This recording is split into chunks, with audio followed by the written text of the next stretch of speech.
Please like, subscribe, and comment. It really helps the channel. Okay, so are you ready to dive into a real mystery today?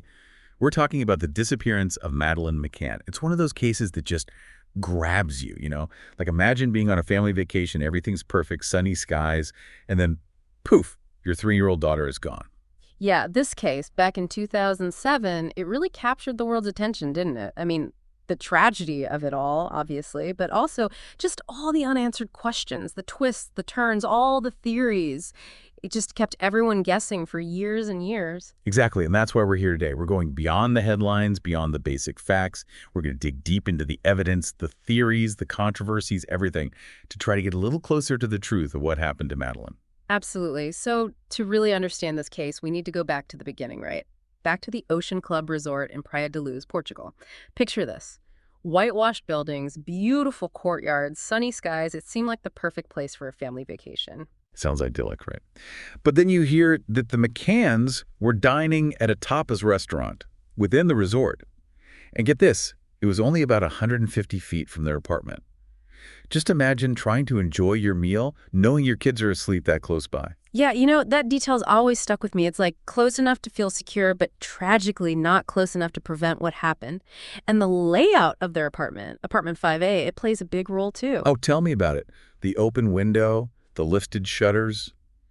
Did someone break in? Did Madeleine open it herself? It's one of the biggest questions in the entire case. Right, and it makes you think, did the Portuguese police maybe miss some crucial clues early on because of all that confusion? We hear about a botched investigation, but what exactly went wrong? Okay, yeah, break it down for us. What were the major missteps in those first few hours? Well, think about this. Over 20 people went in and out of that apartment before it was properly secured as a crime scene. That's contamination right there, potentially losing valuable evidence. And then there's the golden hour in any abduction case, right? Those crucial minutes when a roadblock could make all the difference. But in this case, no roadblocks were set up immediately. Vital time was lost. Maybe evidence, too. Wow, so many missed opportunities. Yeah. And then you add in those eyewitness accounts, Yeah. and it's like the initial chaos just created another layer of mystery. Exactly. There's that one report of a man carrying a child away from the resort around 10 p.m. But later on, other people said it might have just been a guest carrying his own child.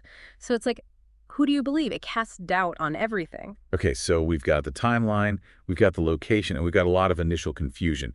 Now let's get into the theories, because this is where it gets really interesting. Oh, yeah, the theories. This is what keeps people coming back to the Madeleine McCann case, trying to figure it all out. There are 4 main theories that have emerged over the years. And we're not just going to summarize them, right? We're going deep, looking at the strengths and weaknesses of each theory, what the evidence tells us or doesn't tell us. That's right. So let's start with the most obvious one, the one that everyone immediately thought of: stranger abduction.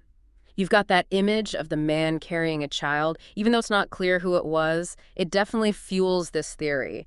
Was Madeleine taken by someone she didn't know? A predator? And then years later, Christian Brookner comes into the picture, Mm-hmm. a known sex offender who was living in the area at the time. And get this, phone records put him near the crime scene that night. It feels like a major breakthrough, doesn't it? It does, and Brookner is still a major focus of the investigation. But even with that circumstantial evidence, nothing directly connects him to Madeleine's disappearance. No DNA, no witnesses putting him at the scene. It's like being so close to the answer, but still so far away. It's frustrating, isn't it? So much information, but still no clear answers. Totally. And in a case like this, with so much media attention, it's easy to get lost in all the speculation, Yeah. But we're trying to stick to the facts, the evidence. So let's move on to another theory, one that's really controversial, the one that puts the McCanns themselves under suspicion. Yeah, this theory is tough. It means accusing grieving parents of being involved in their own daughter's disappearance. But the Portuguese police actually did name them formal suspects back in 2007. Wow, yeah, I remember that. It was huge news. What made them suspect the parents, though? Well, one idea was that Madeleine might have died accidentally in the apartment, like maybe she fell or something. And then the parents panicked, tried to cover up the death to avoid any charges of negligence. And I remember hearing about cadaver dogs, right? Didn't they find something in the apartment? Yeah, the dogs did alert to the scent of a body in the apartment. That seems pretty damning, right? It does, yeah. But how reliable is that kind of evidence, really? That's the thing. Cadaver dogs are super sensitive, but their alerts don't always mean there's a body. They can react to other things too, like cleaning products or certain medications. And in this case, the forensic evidence from the apartment was inconclusive.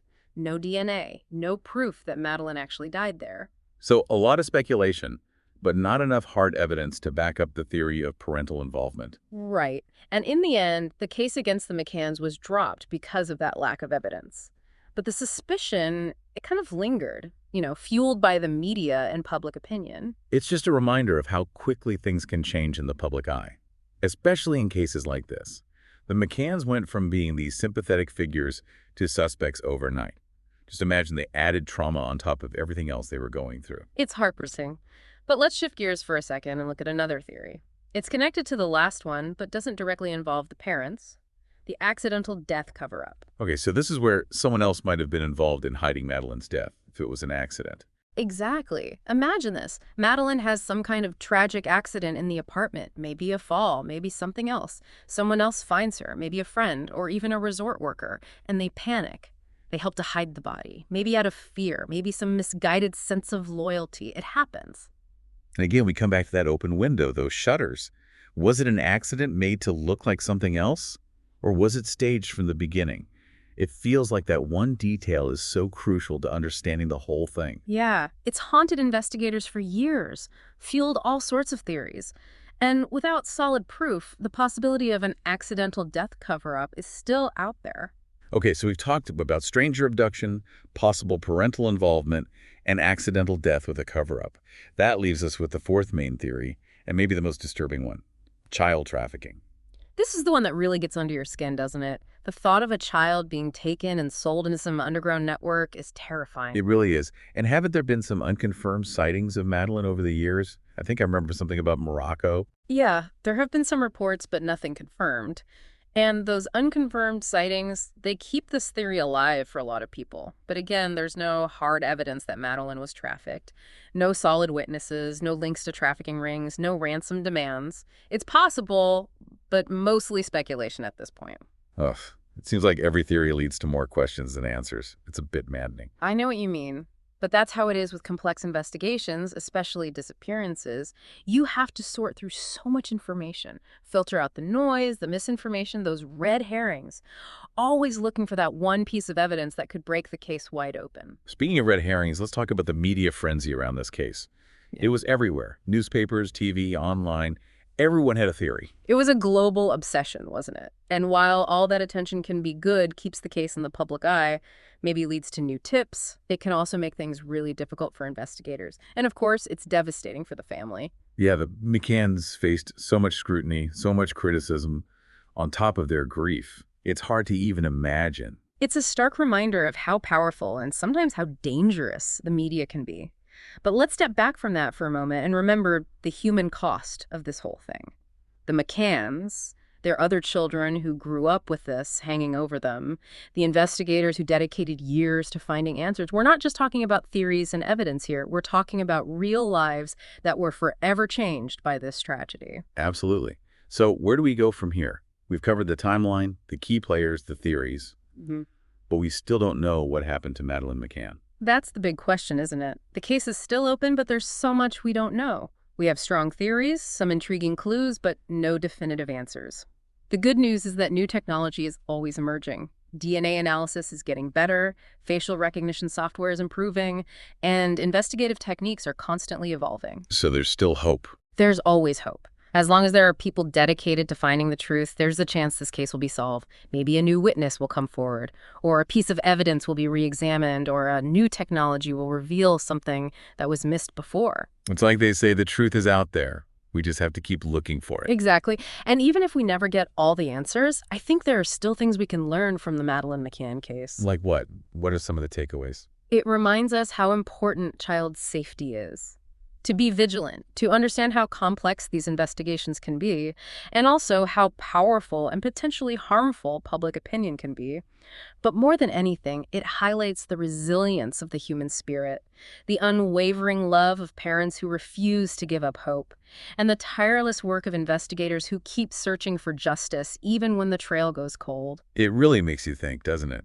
About what you'd do if, God forbid, something like that happened to your own family. I think it stays with all of us in a way. And while we can analyze the evidence, debate all the theories, it's that human element that really hits home. The McCanns never giving up hope. The way people all over the world connected with their story. It shows how much we all need justice, need some kind of resolution. You're so right, and I think that's what makes true crime so fascinating. It's not just about the facts, but about the human stories at the center of it all. It forces us to look at the dark side of humanity. Yeah, but it also reminds us that there's compassion, there's resilience. Exactly. And in a case like this, where we might never have all the answers, that human side of things becomes even more important. It's about understanding the impact this has had on so many lives, remembering that behind all the headlines, the theories, there's a family still searching for answers. So as we wrap up our deep dive into the Madeleine McCann case, I want to lead you with this. What part of this story resonated with you the most? What questions are still swirling around in your head? And remember, there are no right or wrong answers here. We've laid out the facts, the evidence, different points of view. But it's up to each of you to draw your own conclusions. What do you think happened to Madeleine McCann? Was it a stranger? A tragic accident? Something we haven't even considered? We may never know for sure, but the search for the truth goes on. And maybe, just maybe, someday we'll get the answers we're looking for. Please like, subscribe, and comment. It really helps the channel. Thanks for joining us on this deep dive.